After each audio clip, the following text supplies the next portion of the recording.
Hemos estado viendo algunas de las realidades de nuestra salvación, de los efectos en nuestro corazón,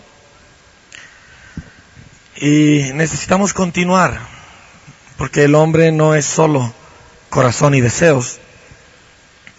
El hombre es un ser complejo, tiene muchos aspectos, y la salvación que el Señor nos ha otorgado los cubre todos.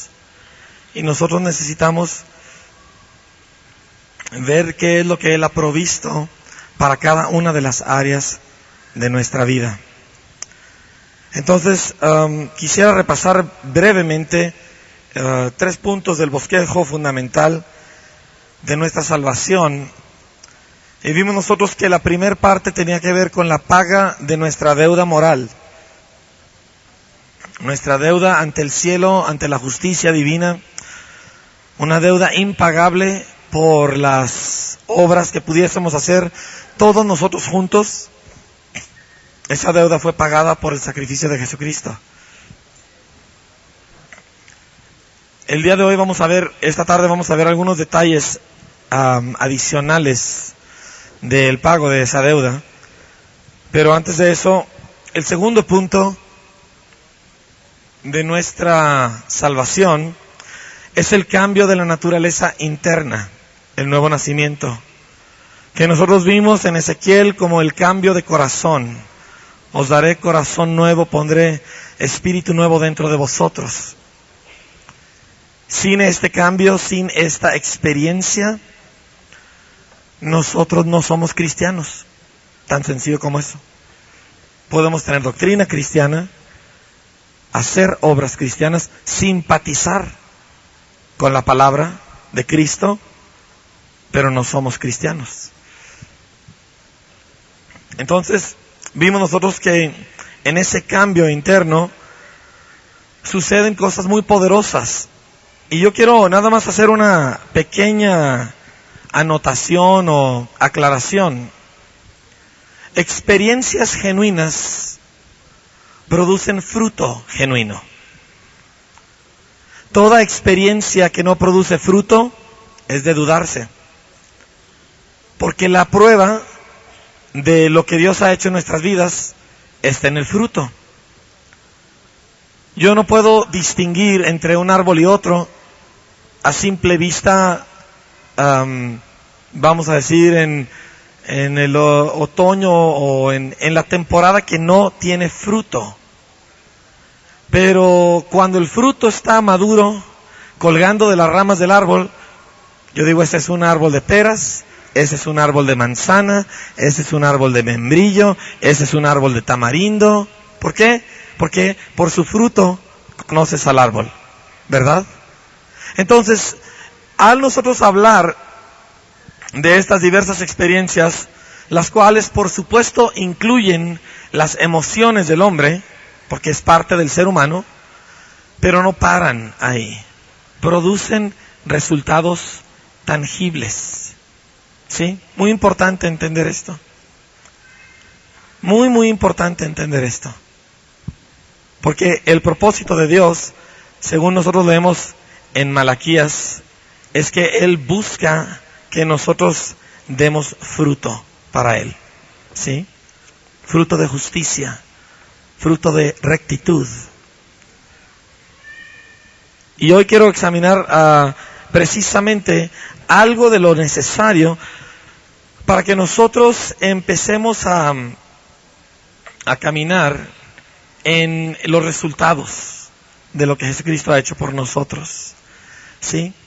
Porque la tercera parte de nuestra salvación es la eliminación de los vicios, pecados, acciones injustas que ya se han vuelto hábito en nuestras vidas y suplantarlas con las acciones justas que la Biblia dice que son las vestimentas de lino blanco para nosotros los creyentes. Cuando usted llegue al cielo, usted no quiere llegar desnudo, usted quiere llegar vestido. Y la Biblia dice que esas vestiduras son las obras justas de los santos. Es cierto que 1 Corintios dice que hay algunos que van a llegar al cielo como si por fuego. ¿Sabe cómo llega alguien al cielo como si por fuego? Es como cuando alguien se escapa de una casa que está ardiendo. Se le quema la ropa, se le quema el pelo, se le queman las pestañas. ¿Me entiende? No llega en muy buena presentación. Y la Escritura dice que Dios quiere presentarnos delante de Él, dice, sin caída y con gran alegría delante de su trono. Entonces, la clave para esto es la tercera parte de nuestra salvación, y esta es la parte más duradera, en cierto aspecto, porque toma toda una vida el ir colaborando con Dios, colaborando con su Espíritu, sometiéndonos a lo que Él nos está hablando, a lo que Él nos dice en su palabra, para que esto produzca en nosotros frutos de justicia que le vamos a presentar al Señor. ¿Cuántos aquí están suficientemente agradecidos con el Señor Jesucristo, que anhelan presentarse delante de Él con las manos llenas de buenos frutos? Yo no me quiero presentar con las manos vacías. Yo no quiero llegar allá y no tener nada que ofrecerle a mi Señor, no como paga de ninguna manera, sino como acción de gracias, sino como una alabanza, no solo de mis labios, sino de mi vida. ¿Sí?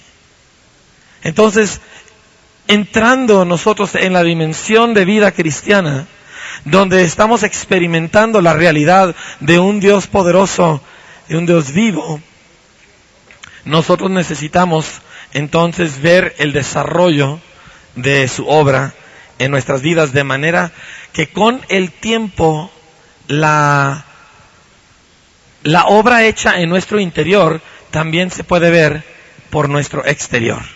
Sí comprende eso. O sea, nuevamente que se nos note, ¿verdad? ¿Sí? Ahora, vamos a hablar un poco acerca de uno de los aspectos que más estorba al creyente. Yo tengo ya 18 años y pico de cristiano, de haber conocido al Señor, y tengo 17 años y medio de servirle de tiempo completo, y tengo ya 15 años pasados de servirle de pastor. Entonces he visto algunas cosas, he aprendido algunas cosas.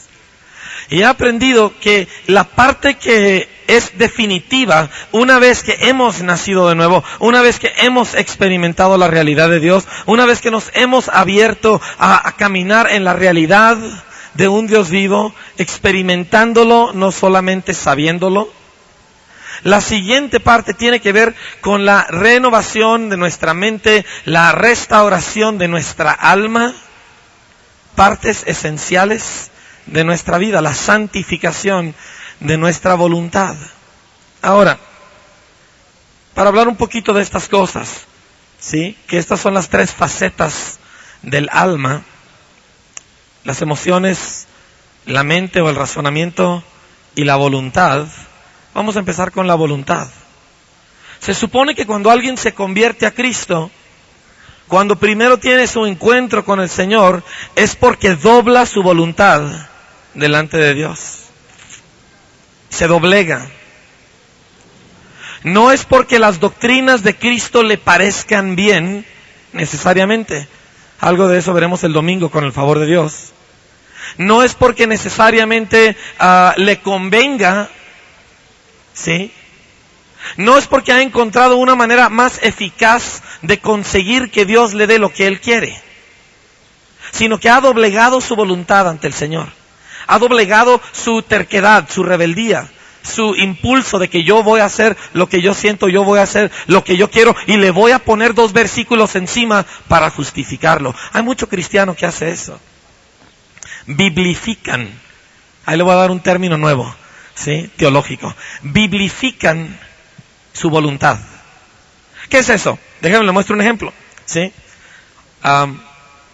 Yo conozco bueno, no voy a decirle quién es, ¿verdad? Porque a lo mejor le llega el cassette. Pero un amigo que hace algunos años se convirtió a Cristo. Ahora, este amigo ha tenido un amor por el dinero y por los lujos tremendo. Pero tremendo. Ama el dinero. Ama la buena vida. Y no que lo tenga todo guardado, le encanta gastarlo. restaurantes y viajes y toda clase de lujos y automóviles y tira dinero como, bueno, yo veo lo que él tira y yo digo, nomás con lo que él desperdicia, yo sería rico, de veras. No crea que le estoy exagerando. Se ha echado varios millones de dólares. ¿Sí? Y hace unos años, cuando ya no tenía nada, se convirtió. Se entregó a Cristo. Y entonces ya, tiempo después, platico yo con él y me dice, no, es que Dios quiere que seamos prósperos. Dios quiere que nosotros tengamos abundancia. Dios quiere que vistamos los mejores trajes, manejamos los mejores automóviles, que nosotros tengamos las mejores casas. Así lo quiere Dios. Y me sacó en la Biblia un versículo en Isaías donde dice que Dios quiere que vistamos espléndidamente. Y es cierto, ahí está el versículo.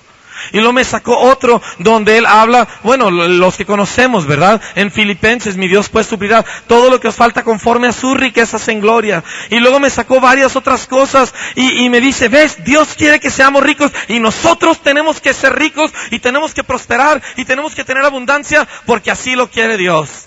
Y le dije, mentiroso, así lo quieres tú. Y nomás encontraste versículos que se apegan a tus gustos personales. ¿Me comprende cómo va esta cosa? Por ejemplo, conozco una señora en mi congregación muy organizada, pero en extremo. Es de esa gente que usted entra en su casa y parece que nadie vive ahí. ¿Conoce gente así? ¿Sí? Sala con alfombra blanca, impecable, ¿sí? Como gota de agua. Todo perfectamente diseñado, decorado. Parece que salió su casa de una revista.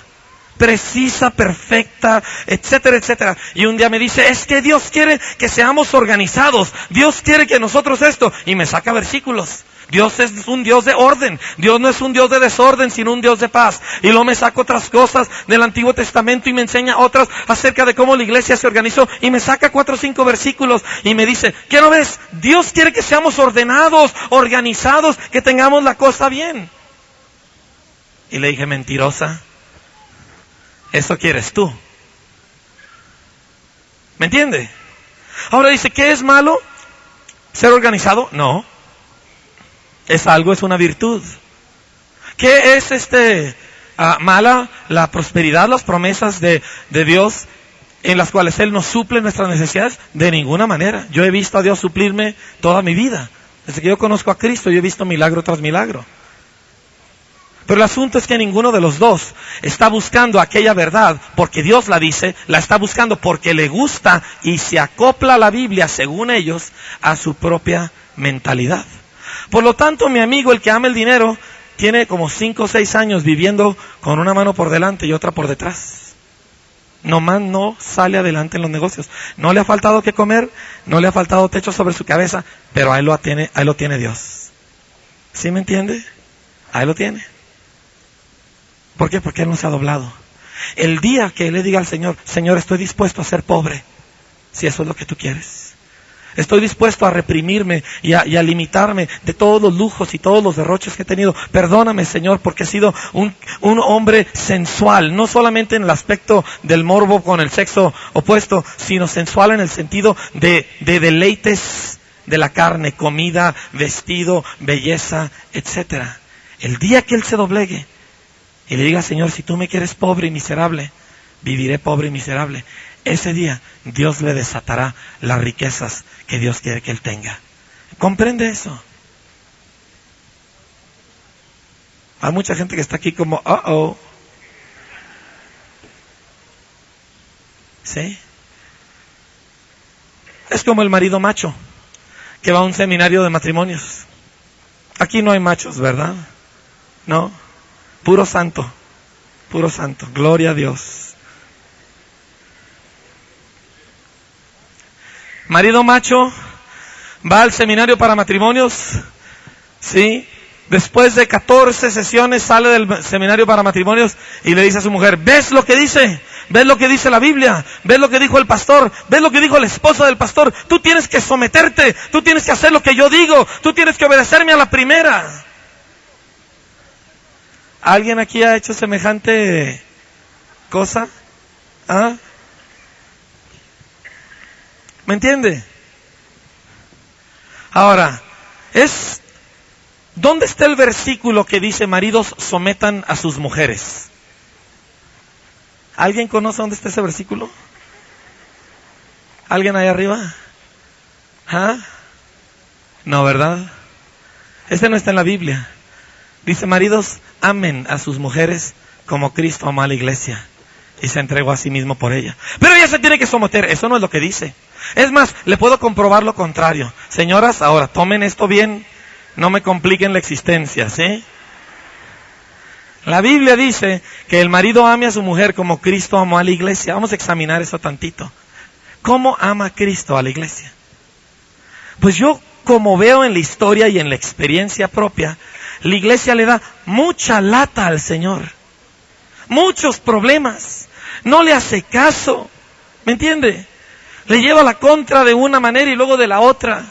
Es problemática la iglesia. Y Cristo dio su vida por ella. Es más, ¿quién causa todos los problemas? ¿Cristo o la iglesia? La iglesia. ¿Y quién resuelve todos los problemas? ¿Cristo o la iglesia? Ahí está, ámela de esa manera. Ella causa todos los problemas, usted da todas las soluciones. Amén, señoras. Esa doctrina sí les gustó.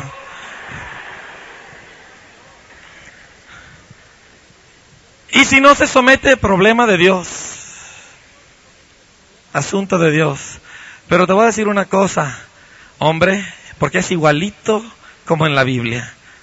Le dice a las mujeres se sometan a sus maridos como al Señor. Déjeme le digo algo acerca de someterse al Señor. ¿Sabe por qué yo me someto al Señor? Porque me derrite con su amor, me vence con su amor. ¿Usted, marido, empieza a amar a su mujer de esa manera? Su mujer, la mujer no le gusta ser la que lleva la carga y el paquete. Lo agarró porque el hombre no quería. ¿Sí? Porque somos conchudos. ¿O no? Pero si usted la ama y se apega a lo que Dios le dice a usted y se dobla, y usted, macho, grandote, fiero, del norte, ¿verdad? Yo no sé de dónde sea, con botas y sombrero, y encuentra que la Biblia dice que la ame, y a lo mejor le ha humillado ella y dice que la ame, y a lo mejor le ha causado pérdidas económicas y de prestigio, y la Biblia dice que la ame. Y todo lo que hay adentro de usted quiere agarrarla y obligarla a doblegarse a ella, y se doblega a usted. Y ahí empieza Dios a actuar en su vida. No estamos hablando simplemente de cumplir los mandamientos que se nos acomodan y que a nosotros nos gustan y que van de acuerdo con nuestra crianza que ya teníamos de antes. No estamos hablando de biblificar nuestros gustos. A ver, diga esa palabra, biblificar. Es nuevo en el léxico español, hay que mandarlo a la Academia Real de la Lengua Española, ¿verdad? Biblificar, no lo haga. Doble su voluntad. Voluntad, emociones. Hay gente que se siente incómoda con las emociones, ¿no es cierto? Hay cristianos que se sienten incómodos con las emociones fuertes, ¿no es cierto? Les tenemos miedo. Y a veces con justa razón, porque a veces los más emocionales, ay Dios mío, nos salen con cada sorpresa. Pero las emociones fueron creadas por Dios. Y le digo una cosa que dijo Derek Prince. Derek Prince es un inglés ya viejo, uno de los más extraordinarios maestros de la Biblia, y él es uno de los hombres más ingleses que usted se puede imaginar. O sea, serio, seco, completamente intelectual. Pero un día él nos dijo, no puedes entrar en la genuina adoración si tus emociones no han sido afectadas.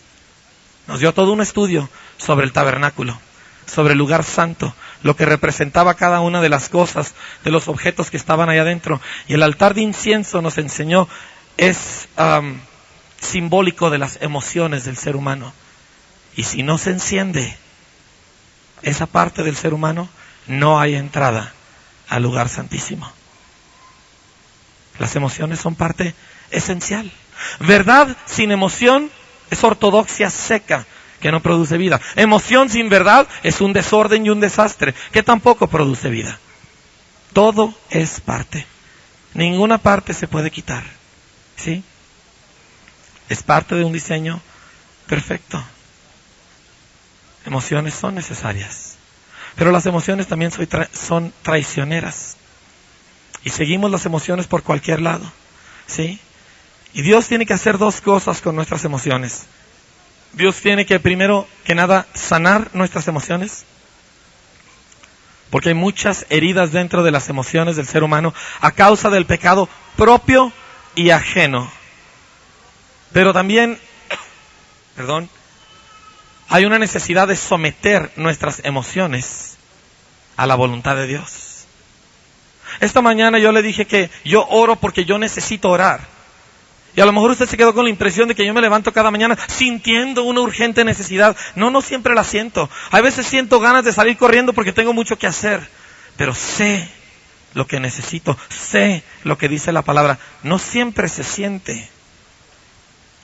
Pero nosotros no vivimos gobernados por lo que sentimos, aunque tampoco nosotros queremos actuar como que no hay sentimientos.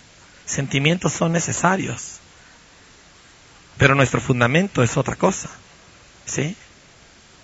La palabra de Dios no nos pone las emociones como la base de nuestra vida cristiana, aunque son parte de la vida cristiana.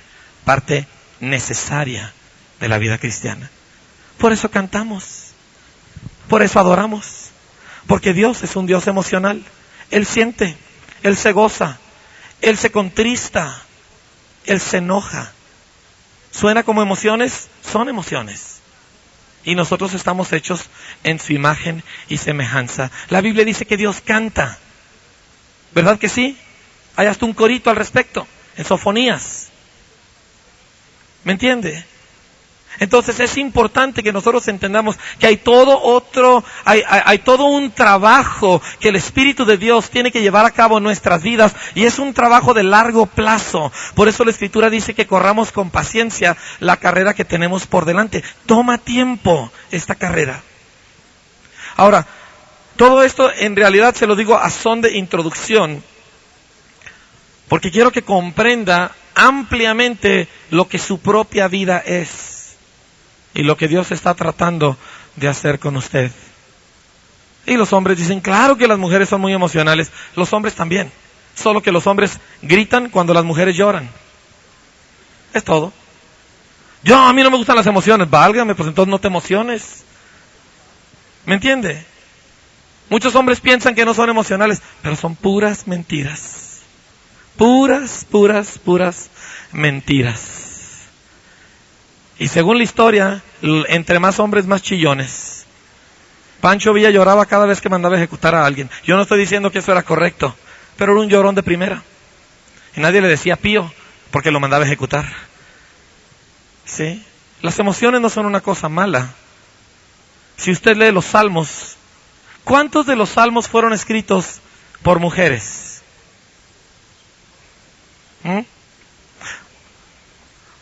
Que pudieran haberlo hecho, no tengo la menor duda. Pero fueron escritos por hombres. Hombres como David, hombres como Asaf, hombres como Moisés. Y están cargados de emoción, cargados de pasión santa. De hombres que podían llorar y no avergonzarse, que se podían alegrar y no esconderlo. Entonces todas estas son cosas que Dios está haciendo con nuestras vidas. El asunto es que Dios ya salvó mi espíritu. Tengo la carne que no va a ser transformada hasta que Cristo vuelva. Y en medio está mi alma, mi mente, mis emociones, mi voluntad. En medio de la lucha. Y mi alma ha sido formada y entrenada por un mundo perdido. Y ahora Dios quiere renovarla y restaurarla, ¿sí? Para que se alinee con lo que Dios ha hecho en mi espíritu. Entonces esto es un proceso, ¿sí? Ahora el asunto, si usted busca conmigo Isaías capítulo 61, por favor.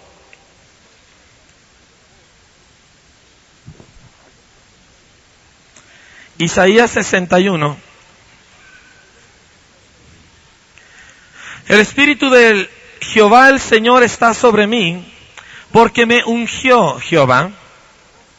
Me ha enviado a predicar buenas nuevas a los que...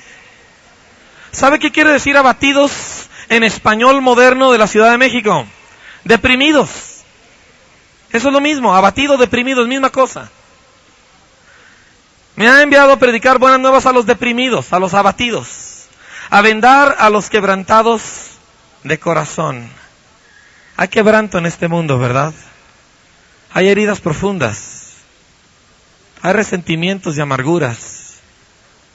Hay cosas, secuelas de una vida de pecado, de una familia que no conocía a Dios.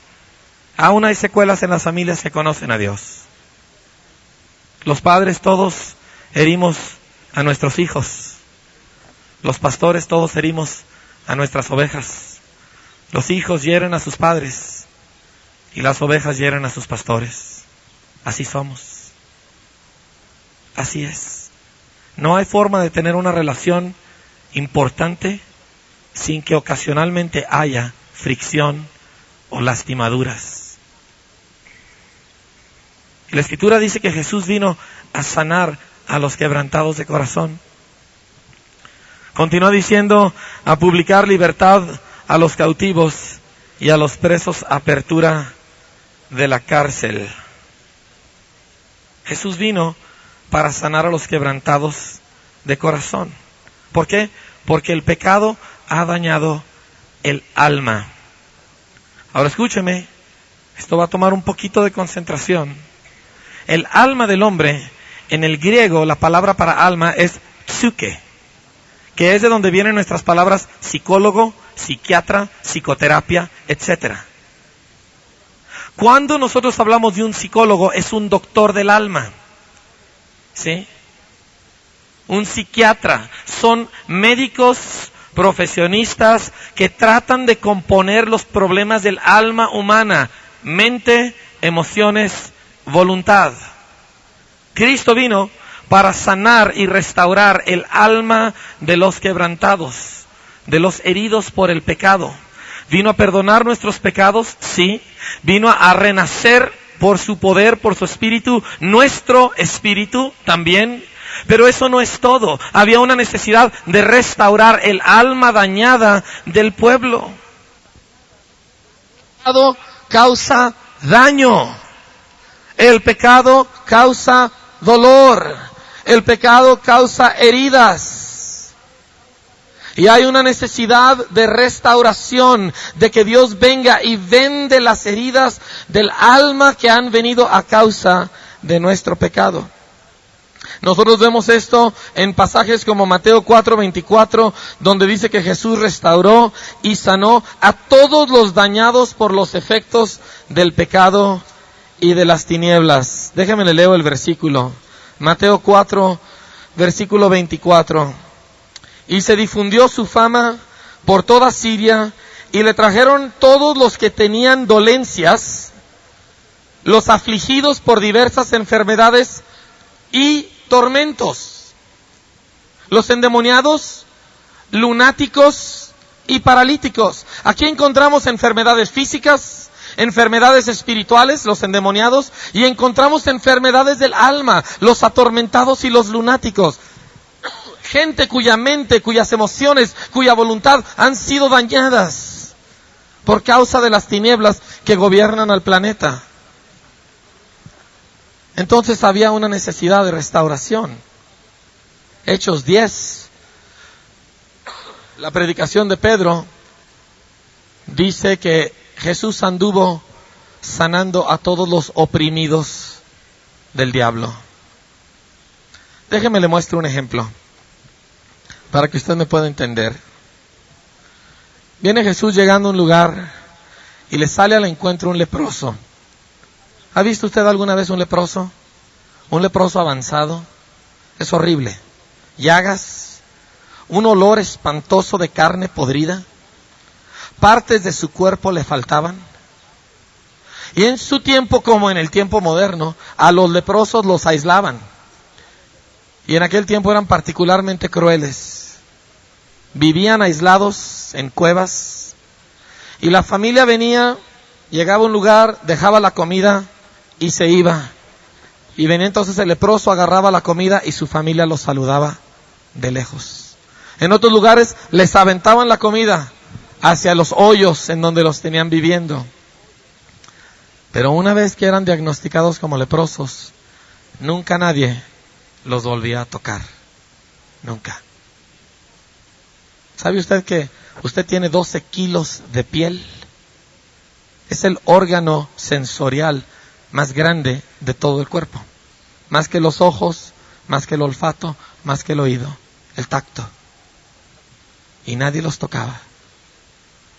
Y llega uno de estos, vestido en harapos, apestando de una manera imposible de describir, y se postra ante Jesús y dice: Señor, si tú quieres, tú puedes sanarme. ¿Y sabe qué hizo Jesús? Yo me imagino a ese leproso ahí, que estaba agachado, llorando, desesperado. Tenía años que no lo tocaba nadie. Tenía años que no podía ni siquiera acercarse, hacerle una caricia a su hijita que ya había crecido. Tenía años viviendo como a lo mejor había sido un hombre decente. A lo mejor había sido un profesionista. A lo mejor había tenido su casa bonita. La lepra no le pegaba nada más a los pobres, le pegaba a cualquiera. Y de repente excluido, viviendo peor que un animal, y nadie lo tocaba, nadie se le podía acercar. Y viene con Jesús y le dice: si tú puedes, si tú quieres, tú puedes sanarme. Y Jesús voltea, y yo me imagino que le agarró el rostro y se lo volteó hacia arriba con sus manos y lo miró y le dijo: quiero, sé sano. Yo creo que ese toque hizo más para sanar, o tanto hizo para sanar el alma de ese hombre, como el milagro para sanar su cuerpo. ¿Me comprende? No es nada más la enfermedad física, no es nada más la condición espiritual, es el daño del alma que también se tiene que considerar. Busque conmigo el Salmo 41. Salmo 41. Y este salmo es de hecho el versículo fundamental en el que yo estoy basando este estudio, así que subráyelo, márquelo. Salmo 41, versículo 4. Dice: yo dije, Jehová, ten misericordia de mí. Sana, ¿qué? ¿Por qué? Sana mi alma. Está dañada, está herida, está enferma. ¿Por qué? Porque he pecado contra ti. Sana mi alma, Señor. Primera de Pedro, anote nada más el versículo 2:11. Dice que los deseos de la carne hacen guerra contra el alma. Cuando uno hace guerra contra alguien más es para lastimarle, es para dañarle. Y el salmista escribió y dijo: ten misericordia y sana mi alma, porque pequé contra ti, y ese pecado ha dañado mi alma, ha dañado mi interior. Hay otro pasaje, no lo tengo aquí escrito, pero dice: peca contra su alma, daña su alma el que tal hace. Está en Proverbios en algún lado. Daña su alma el hombre que se mete en adulterio. ¿Saben que en nuestra cultura se piensa que nada más la mujer pierde cuando hay fornicación? Qué error tan grande, qué mentira tan grande. Es cierto que ella es la que se puede quedar embarazada. Es cierto que ella es la que puede ser excluida de la sociedad porque se le nota su pecado. Pero la Biblia dice que el hombre que comete adulterio, el hombre que fornica, daña su alma el que tal hace. Le imposibilita amar como Dios diseñó que amara. Esa es la razón por la cual muchos hombres que nunca se han arrepentido delante de Dios por adulterios y fornicaciones pasadas, batallan para amar. Batallan para amar. Se endureció su alma. ¿Usted cree que Salomón podía estar enamorado de alguien teniendo 1000 mujeres? Era un hombre dominado por sus apetitos. ¿Cuál amor pudiera tener? Tuvo un ratito. Pero me comprende. El pecado hace daño. Joven, tú piensas que yo puedo salirme con la mía, no hay problema, al cabo de alguna manera me escapo. ¿Qué tiene que le eche una visita por aquí? ¿Qué tiene que haga tantito de aquello? El pecado hace daño. ¿Usted cree que Cristo hubiera venido para morir como murió si el pecado fuera inofensivo? El pecado mata. La paga del pecado es muerte. Trae daño al alma, al cuerpo, al espíritu. Daño en esta vida y daño en la vida eterna. El pecado no es cuestión de juego. Y Jesucristo vino para pagar el pecado, pero no solamente para pagar el pecado. Vino para llevar las consecuencias del pecado. Nosotros leemos en Isaías 53, ciertamente llevó Él nuestras enfermedades y sufrió nuestros dolores. Cristo llevó la enfermedad física sobre su cuerpo, así como llevó el pecado sobre sí mismo. ¿Verdad que sí? Predicamos esto, oramos esto, nos basamos en este versículo. Pero yo vengo a decirle que no solamente Cristo llevó el pecado y la enfermedad física, Cristo llevó todo el daño del alma, todo el daño psicológico que produce el pecado, también lo llevó sobre sí mismo en la cruz. Volteó con los discípulos en Getsemaní y les dice, quédense aquí conmigo a orar. Nunca yo había visto en la Biblia que Jesús les había pedido ayuda a sus discípulos. Digo, repartan el pan, tráiganme la lancha, pero ayuda. Quédense y oren conmigo. Les dijo, mi alma está angustiada hasta la muerte. Y Dios tomó en ese día nefasto, espantoso de la historia, todo el pecado de toda la eternidad. Todo el pecado del pasado, de todos los hombres, todo el pecado del presente en que Jesús vivía, todo el pecado del futuro abarcándonos hasta nosotros y más allá de nosotros. Y de alguna manera Dios abrió una ventana en las bóvedas celestiales y trajo todo ese pecado a través del tiempo y del espacio y lo hizo recaer todo sobre el frágil cuerpo de Jesús. Yo no sé si usted comprenda eso. El planeta en que vivimos el día de hoy no está soportando el peso del pecado de solo esta generación. Físicamente, la superficie de la tierra se está desquebrajando. Hay una multiplicación tan increíble de terremotos por todo el planeta, porque la tierra ya no puede con el peso del pecado de una generación.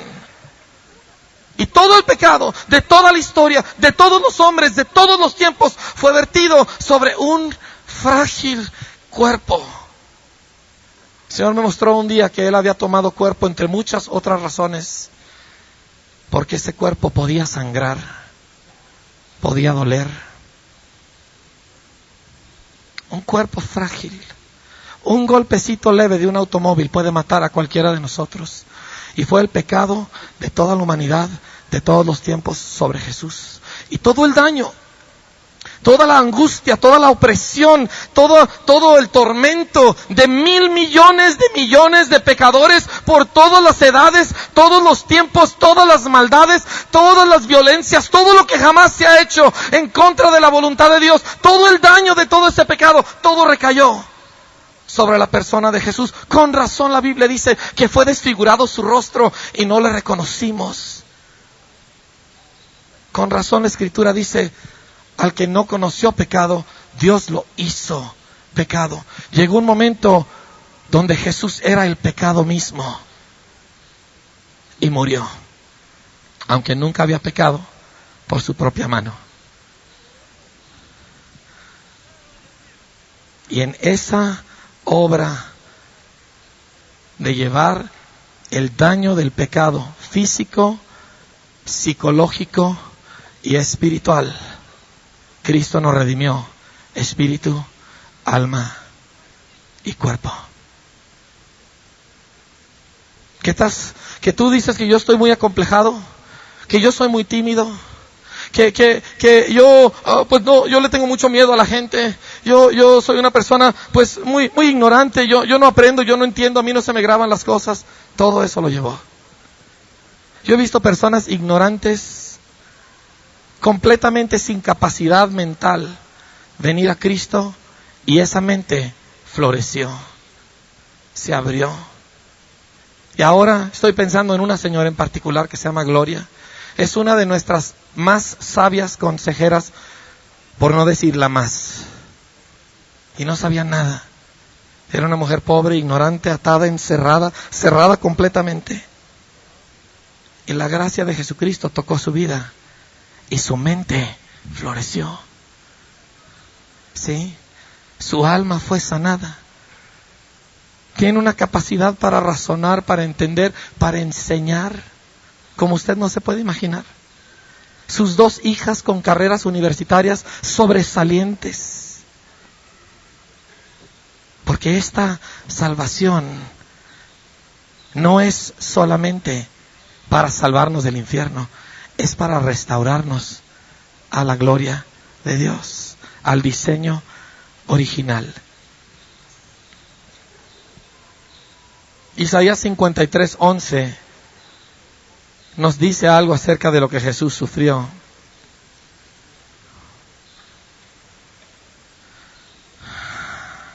El versículo 10. Con todo eso, Jehová quiso quebrantarlo, sujetándole a padecimiento. Cuando haya puesto su vida en expiación por el pecado, verá linaje, vivirá por largos días y la voluntad de Jehová será en su mano prosperada. Verá el fruto de la aflicción de su alma. Verá el fruto de la aflicción de su alma y quedará satisfecho.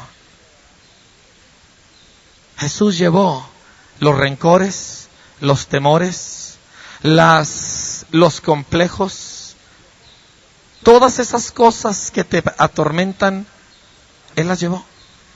¿Y sabe por qué se lo digo? Porque yo sé. Mire, a lo mejor usted cree que yo nací con el micrófono en la mano. Pero antes de conocer a Cristo yo no podía hablarle a 5 personas juntas. De la temblorina y del temor que me entraba. Nunca jamás pude hablar en público. Yo me paraba, tomé una clase de oratoria porque me gustaba la política. Fue un fracaso rotundo. Me ponía tan nervioso ante un grupo de estudiantes con quienes yo había estado por 3 meses, casi 4 meses.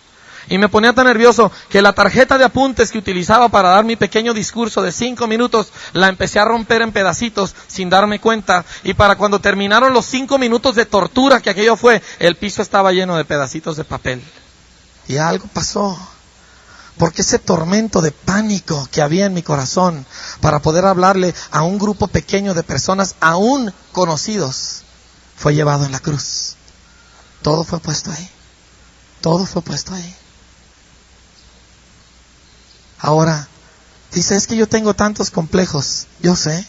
Es que yo tengo tantas cosas, yo vengo arrastrando tanto. Mi padre, mi madre, yo soy huérfano, yo soy hijo ilegítimo, yo ya voy sobre el 3er matrimonio, yo fui violada. Todas esas son cosas terribles, malas, dañan el alma. ¿Qué no será el daño que se le hace a una niña cuando el hombre que se supone que la debe de cuidar y proteger entra a su recámara para abusar de ella? ¿Qué trastornos no se crearán en esa mente? ¿Cuán grande no será el daño de una mujer que se acuesta en las noches, temblando de miedo, rogándole a un Dios que no conoce, que no venga borracho, Señor, que no venga borracho, que no me vuelva a golpear? El pecado causa mucho daño propio, daño ajeno, pero Cristo llevó todo ese daño. Y en Cristo Jesús encontramos la restauración de nuestra alma. En el Salmo 23, donde escribe en nuestra versión, que la mayoría usamos, Reina Valera, confortará mi alma, muchos traducen restaurará mi alma. Restaurará mi alma. La sacará del hoyo de destrucción y la quitará. Y hará un trabajo perfecto de restauración. Parte lo hace en medio de experiencias que tenemos, parte lo hace en intervenciones directas, parte lo hace sin que ni siquiera nos demos cuenta cuándo sucedió. ¿Sabía usted eso? Hay una parábola donde dice que el reino de los cielos es como un hombre que salió y sembró semilla y luego se fue a la casa y se durmió. Y dice, y la semilla solita brotó y creció, primero la hoja del zacatito, después la espiga y luego el grano lleno en la espiga y luego llega la cosecha. Dice, y el hombre no supo cómo. Él no entiende cómo un pedacito de trigo que parece estar muerto, se parece una piedrita del arroyo, cómo lo puede sembrar en la tierra y se transforma en una planta viva y creciente y luego se multiplica en muchos, muchos, muchos granitos de trigo. Él no entiende cómo. Él solamente recibe el beneficio. Así es el reino. Hay cosas que Dios ha hecho en mi vida que yo no entiendo cómo las ha hecho. Pero voy a relatar una que quizá a usted le ayude a entender de qué estoy hablando. Le platiqué que hace 3 años yo tuve un encuentro poderoso con Dios en un congreso de pastores. Mi esposa dolida, frustrada, desesperada porque me veía cada vez más lejos y más lejos y más lejos. Y yo no sabía qué hacer, yo estaba enojado, yo no estaba enojado con ella, estaba enojado conmigo, estaba enojado con todo, con la vida, porque decía, no entendía ni por dónde, no le hallaba orilla al asunto. Y esa noche Dios se encontró conmigo y estaba orando por mí, mi amigo Eduardo. Y yo empecé a llorar porque el Señor me mostró a mi abuelo. Mi abuelo fue huérfano de padre, a los 5 años murió su papá. Él era el hijo menor de la familia. Una familia muy numerosa. Sin más saberlo, lo sacan de donde vivía, en Europa. Eran pobres, en Luxemburgo. Y en un barco se vienen a Estados Unidos a fines del siglo pasado. Se fueron a vivir a Chicago. Una vida de trabajo y miseria y dureza. Y luego él empezó a enfermar. Y cuando fue con el doctor, ya como de unos 16, 18 años de edad, el doctor casi lo arruina por completo. En aquellos tiempos la medicina estaba bastante atrasada. Y lo dejó tan mal de todas sus vías respiratorias que mi abuelo se tuvo que venir a climas secos y cálidos. Y se vino a Arizona. Y empezó a trabajar en las compañías mineras. Y al poco tiempo terminó en México, en el estado de San Luis Potosí. Solo. Nunca volvió a ver a su familia. Nunca hizo un intento por volver. Yo ya sabía esto, pero hace 4 días lo confirmé con mi papá. Le volví a preguntar. Y me dijo, no, tu abuelo nunca volvió. Nunca. De milagro, a los 36 años se casó con mi abuela Eomelia. ¿Sí? Tuvo 7 hijos. Y cuando el último estaba todavía pequeño, mi abuela murió de diabetes. Y usted sabe que es raro que un hombre viudo se quede viudo por mucho tiempo, ¿verdad? La viuda se queda sola, pero el viudo raras veces dura más de un par de años y ya se volvió a casar. Mi abuelo nunca se volvió a casar. Se fue a un rancho. Se jubiló a los 65 años. Con su dinero de jubilación compró un ranchito 3 horas de distancia de Parral, Chihuahua. Por eso mi papá conoció a mi mamá, porque pues ahí iba para comprar provisiones. 3 horas de distancia por terracería. Y 30 años vivió solo. Triste. Mi padre, pues huérfano de madre en su juventud. Mi abuelo, dañado, alemán, de genes y naturaleza. Y mi padre también se casó grande, 31 años. Y siempre vivimos en lugares muy solitarios. Fuimos a dar una isla a 3 horas por avioneta de la costa de Estados Unidos. O sea, lejos. Y nos tuvimos nosotros, después de un par de años ahí en la isla, nos tuvieron que mandar a escuelas internadas, porque era una islita de este tamaño, un pueblito de 900 gentes. O sea, no había escuelas. Y luego ya cuando salimos de ese internado, pues mi mamá tuvo que poner casa en Estados Unidos, en Miami, Florida, porque, pues para darnos escuela. Y mi papá se quedó solo en la isla. Y por muchos años vivió solo. Y ahora a mí me estaba pasando lo mismo. Yo sí tenía mi familia, mis hijos, mi esposa, Pero yo estaba aislándome y quedándome solo y no había nada que yo pudiera hacer al respecto. Y Dios me mostró todo ese cuadro. ¿Sí? Y sentí un dolor tan profundo. Porque, verá, yo nací en Parral, yo soy mexicano, pero me crié en tantos lados que yo nunca pertenecía a ninguna parte. O sea, como dice, ni soy de aquí ni soy de allá, ¿me entiende? Y me sentí tan desdichado. Me dolió tanto porque toda mi vida yo siempre había estado afuera. Si en un salón, si en un equipo de fútbol, si en una actividad, yo siempre era el de afuera. Siempre, siempre, siempre solo. Y Dios descendió y sanó mi alma esa noche. Y aquella maldición de generaciones, de heridas del alma de una y otra generación, se rompió. Porque mi Jesús la llevó en la cruz del Calvario. Él estuvo solo ahí. Así que usted dice, yo tengo complejos, yo tengo una familia, yo tengo una historia. Todos tenemos una historia. El pecado ha hecho estragos en todos, pero hay una manera de restaurar. La pregunta es si usted quiere, como dijo el salmista, que Dios restaure su alma. Usted se puede esconder detrás de versículos, detrás de actividades, detrás de una posición, detrás de un mal carácter. Usted se puede esconder de mil maneras, pero Dios quiere restaurar su alma. Este es un terreno que nos cuesta pisar. ¿Por qué? Porque a nadie nos gusta reconocer que estamos heridos, que somos vulnerables, que alguien nos lastimó. Nos hacemos fuertes, nos hacemos duros, nos hacemos mil cosas. Pero Cristo no fue así. Él era un hombre tan sensible que aun cuando Él iba a resucitar a Lázaro, sabía que lo iba a resucitar. Pero cuando vinieron las hermanas de Lázaro llorando, Él se soltó llorando con ellas. No lloró por Lázaro, Lázaro iba a resucitar. El dolor de ellas tocó su corazón. No estaba acomplejado y traumado, pero llevó nuestros traumas y nuestros complejos sobre sí mismo. Hay mucha gente tan conflictiva, ¿verdad que sí? No levante la mano, pero ¿cuántos de aquí saben que son conflictivos? Sea honesto. No tiene que... Bueno, si quiere levantar la mano está bien, ¿verdad? Conflictivos, problemáticos. Hay veces ni usted se aguanta solo, ¿verdad?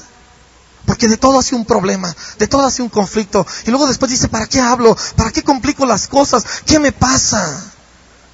Hay heridas del alma. Hay gente que no puede concentrarse. Hay gente que no tiene la capacidad de concentrarse 10 minutos en una plática o en una lectura. Su mente ha sido herida. Hay gente que no tiene la menor fuerza de voluntad.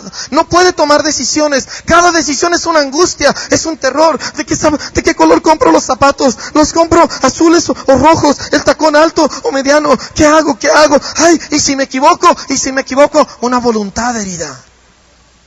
Una voluntad lastimada por el pecado. ¿Cómo puede uno ser sano? ¿Quieres ser sano? Déjeme le pregunto primero. ¿Quieres ser sano? Jesús no vino a los sanos, vino a los enfermos. Si usted dice, es que yo estoy bien, perfecto. ¿Usted quiere eso? ¿Usted afirma eso? ¿Usted dice, yo estoy bien, no tengo necesidad de nada? ¿Me he enriquecido? ¿Estoy bien? ¿Sí?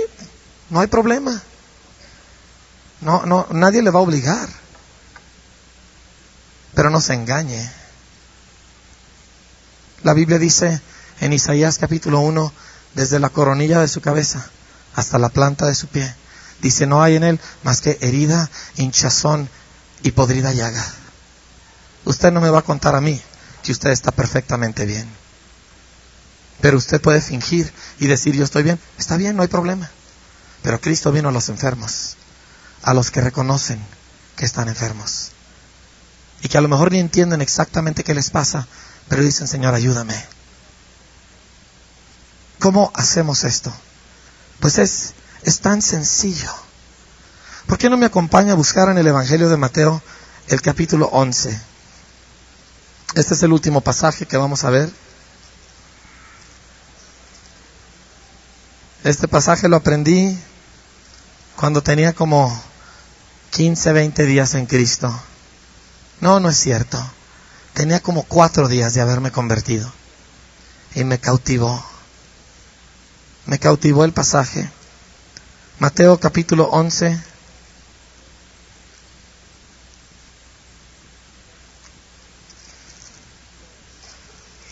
Versículo 28. Le pido que lo busque, aunque yo sé que la mayoría lo conocen, porque quiero que lo lea con cuidado.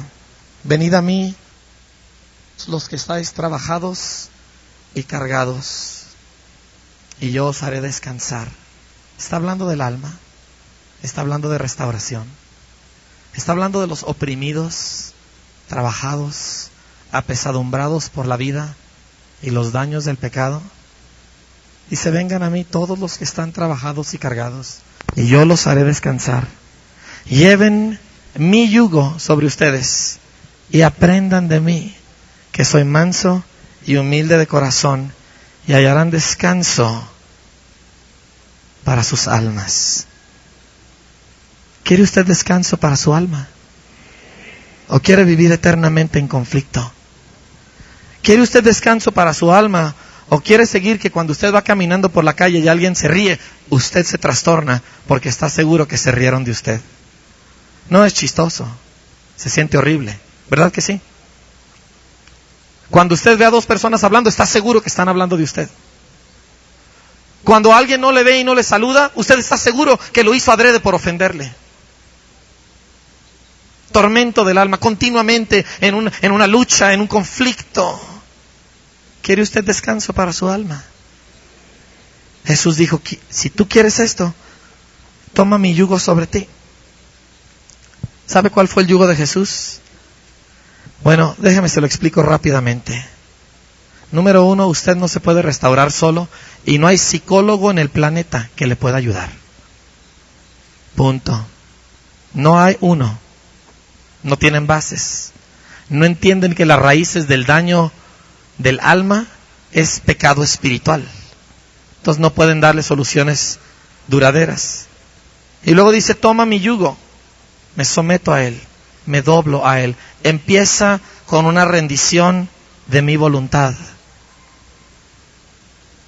Porque el problema, el fundamento del daño reside en el rechazo de su voluntad, en el orgullo con que lo hemos rechazado. Y usted se dobla, como cuando va con el doctor. Es humillante ir con un doctor, ¿no es cierto? ¿Me entiende? Le doy poder a un dentista para hacerme hoyos en la boca, para causarme dolor, y le pago para que lo haga. ¿Qué cosa? Me someto a él, le digo, ayúdame, yo no me puedo ayudar a mí mismo. Esta mañana un doctor me inyectó, me causó vergüenza, me causó dolor, y yo le dejé, y no le pagué porque es un hermano y él quería ayudarme, pero bueno, ni le pregunté cuánto era, ¿verdad? Pero uno tiene que venir al maestro, al doctor de doctores y decirle, sana mi alma. Haré lo que tú me digas. ¿Quieres que me tome esta pastilla? Me la tomaré. Que una inyección, que un tratamiento, que una dieta, que un ejercicio, lo que me pidas. Lo que me pidas. El sometimiento no es porque Dios es un mandamás. Es porque Él es su doctor, su padre, que le quiere sanar. Y se somete a Él. ¿Sí? Y luego dijo, aprended de mí. ¿Sabe qué es lo que tiene que aprender de Jesús en este momento? Lo que Él vino a hacer. Él vino a perdonar pecadores. ¿No es cierto? Y Él dijo, aprendan de mí. Usted puede experimentar la restauración de su alma a través de hacer lo que Jesús hizo. Usted perdona lo imperdonable muchas veces. Perdonar no es decir, está bien, no hay problema, ¿qué le hacen? No me importa. No me ofendió. Ay, ¿cómo crees? No es cierto. ¿Sí? Eso no es perdonar. Perdonar es cuando usted voltea y dice, eso fue malo. Eso fue una ofensa. Eso me lastimó. Eso fue injusto. Y hoy yo perdono esa ofensa. Hay mucha gente tratando de tapar y de encubrir las ofensas, de encubrir el dolor. No estamos hablando de eso. Estamos hablando de reconocer el daño y perdonarlo. ¿Me comprende? Si usted tuvo un padre borracho que venía y golpeaba a su madre, y usted lo vio, vino conmigo un joven hace unos años en un congreso de jóvenes, y me dice, cuando yo tenía 6 años, mi papá llegaba y golpeaba de tal manera a mi mamá, que a las 2, 3 de la mañana yo me tenía que salir a la calle a buscar a un doctor, a los 6 años de edad, porque mi mamá se estaba muriendo de los golpes que le daba. Yo le dije, tú tienes que reconocer que tu padre fue un malvado. Le dije, él fue un malvado. Lo que él hizo fue una cosa mala, horrible, injusta, y él merece ser castigado por lo que hizo. Y el muchacho se soltó llorando y dijo, sí es cierto, mi padre fue malo. Le dije, ahora perdónalo. Perdonar no es decir, no fue tan malo, es que él traía sus cosas. Yo entiendo, no, perdonar es decir, fue malo y lo perdono. Es más difícil, pero es el único perdón genuino, verdadero. ¿Sí? Que usted tiene un hijo que le ha defraudado. ¿Me entiende? Y dice, es que yo tengo la culpa. A lo mejor sí ha hecho usted muchas cosas mal, pero ese muchacho no carece de voluntad propia. ¿Sí? Y usted tiene que voltear y decir todo lo que ha hecho. Los robos, las drogas, la violencia en mi hogar, las amenazas contra mi mujer. Ha sido malo. Ha sido malo en gran manera. Y yo lo perdono. Así fue Jesús. Cuando Él estuvo con el ladrón colgado al otro lado, al lado de la cruz, y el ladrón volteó y reconoció, dijo, yo aquí estoy colgado porque me lo merezco. Jesús no le dijo, no hay problema. Jesús le dijo, hoy estarás conmigo en el paraíso. Lo perdonó. ¿Me entiende? Hay muchos aquí que necesitan perdonar el día de hoy. Cierre sus ojos, por favor.